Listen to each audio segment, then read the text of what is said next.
Hello guys, good morning, good morning. Ay, gising ko lang, no? Lately, late na ako nagigising. And then, I came across this video. Kailangan ko na mag-haircut. Kailangan ko na maggupit. Alam niyo ba ako nagugupit sa sarili kong buhok? Anyway, so lately na papansin ko, late ako nagigising. There was a time na ang aga ko magising, bago mag alas 6, gising na ako. Kaya hindi ako rested. Ngayon, late na ako nagigising, mga 8 o'clock na. Okay?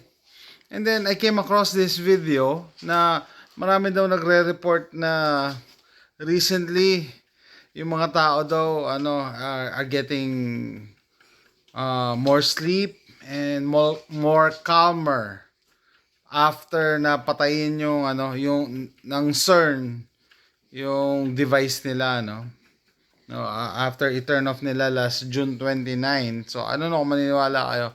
So, after June 29, people are reporting na mas nakakatulog na maayos and mas kalmado and mas bumagal yung oras. Kung nagfa-follow kayo sa channel ko, pag nagla-live ako, recently, sinabi ko, ang bilis ng oras. Sabi ko, sandali pa lang akong may ginagawa sa umaga. Hindi pa ako nakapag-breakfast. Pagtingin ko sa relo, alas 11 na or alas 12 na. Kailangan ko na lumabas. And then ngayon, I have more time. Ayan, nakakanood ako ng YouTube videos. Makakapag-DIY pa ako bago ako magtrabaho ng tanghali. I don't know. Pero yun, napansin ko, mas humaba yung oras ko. And then, mas humaba din yung tulog ko. I'm sure hindi lahat nakaka-experience ito ngayon. I'm sure kaya may mga naysayers dyan, may kukontra. Pero ko talaga, nakita ko yung difference. And nito ko lang nakita yung video na may mga nagre-reports daw sa TikTok na ganon.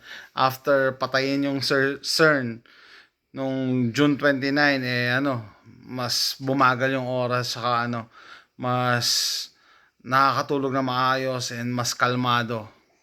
Naapektuhan ba kayo? Comment down below. I'm sure hindi lahat maapektuhan, no? Malayo naman kami sa CERN Malayo naman kami sa CERN, Switzerland, no? Pero for some reason, nakita ko yung difference, no? Dati, I'm not getting enough sleep.